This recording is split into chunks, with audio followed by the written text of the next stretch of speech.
Hello நண்பா நண்பீஸ், welcome back to Funs entertainment media. இன்னைக்கான வீடியோக்குள்ள போகிறதுக்கு முன்னாடி இன்னைக்கு பர்த்டே செலிப்ரேட் எல்லாத்துக்கும் என்னோட பர்த்டே விஷயம் சொல்லிக்கிறேன். இன்னைக்கான ஸ்டோரிக்குள்ள போயிடலாங்களா? இன்னைக்கான ஸ்டோரிலையும் இன்னொரு விவசாயி பற்றி தான் பேச போகிறோம். இதுக்கு முன்னாடி சொன்ன விவசாயி கூட பரவாயில்ல, இவர் இருக்கார் பார்த்தீங்களா, எப்பா எப்பேற்பட்ட ஆளுன்றத ஸ்டோரி ஃபுல்லாக கேளுங்களேன், உங்களுக்கே புரியும்.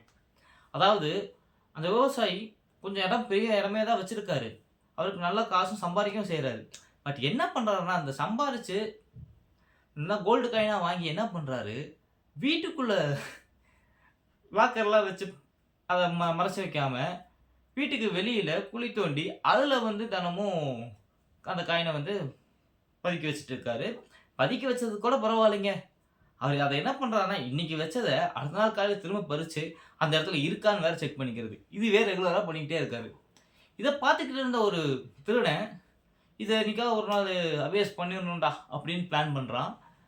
அதே மாரி இவரும் அந்த தொடர்ந்து இந்த விஷயத்த பண்ணிட்டே இருக்காரு இல்லையா? ஒரு நாள் என்னன்னா, அதே மாரி நைட்டு போய் அவரு பதுக்கி வச்சுட்டு, அத எடுத்து பார்த்துட்டு திரும்ப பதுக்கி வச்சுட்டு உள்ள போறாரு. அவர் போய் நல்லா நிம்மதியா தூங்கிறாரு. "அப்பா நம்ம வச்சது இருக்கே!" அப்படின்னு நெனச்சுட்டு. அந்த டைம்ல கரெக்ட்டா தூங்குனதும் இருட்டாயிருச்சு. அந்த டைம்ல அந்த திருடனும் வரான். அத எடுத்துட்டு போயிடுறான். இது தெரியாத அந்த விவசாயி அதுக்கு அடுத்த நாள் என்ன பண்றாரு, போய் திரும்ப அத ஓப்பன் பண்ணி பார்க்குறாரு. அப்ப இல்ல. அப்போ உட்காந்து புலம்பிட்டு இருக்காரு. அப்போ அவரோட நண்பர் ஒருத்தரு வராரு. வந்ததுக்கப்புறம் "ஏன்டா இப்படி உட்காந்துருக்க?" அப்படின்னு கேட்டாரு. கேட்டதுக்கு இந்த மாரி நடந்த விஷயத்தெல்லாம் சொல்றான். சொன்னதுமே அவருக்கு ஒரு சிரிப்பு வருது. "ஏன்டா பைத்தியக்காரா! நீ அத வீட்டுக்கு வெளியில தோட்டத்தில இந்த மாரி தோண்டி வச்சதுக்கு, வீட்டுக்குள்ள ஒரு லாக்கர்ல வச்சிருந்தா அது பாட்டுக்கு பத்திரமா இருந்திருக்கும்லடா. எதுக்காவது தேவைன்னா யூஸ் பண்ணி இருந்திருக்கலாம்லடா" அப்படின்றாரு. "நான் யூஸ் பண்றதுக்காகலாம் சேர்த்தி வைக்கல. அத நான் யூஸ் பண்ண போறதே இல்ல. அத நான் எடுக்க போறதே இல்ல. அதனால தான் நான் வீட்டுக்குள்ள வச்சுக்காம வெளியில மறைச்சு வச்சிருக்கேன்" அப்படின்றாரு. அத கேட்டதும் அவருக்கு, "டேய், எங்க இருந்துடா வரீங்க நீங்கலாம்? யூஸ் பண்ணாததுக்கு அதுக்கு அவன் எடுத்துட்டு போனது எவ்வளவோ பரவாயில்லையா? அப்புறம் எதுக்குடா புலம்பிட்டு இருக்க?" அப்படின்னு சொல்லிட்டு அவனும் சிரிச்சுட்டு, பேசிட்டு போயிடுறாரு. So moral of the story என்னன்னா, இந்த ஆளு மாரியே நெறைய பேர் இந்த ஊர்ல இருக்காய்ங்க.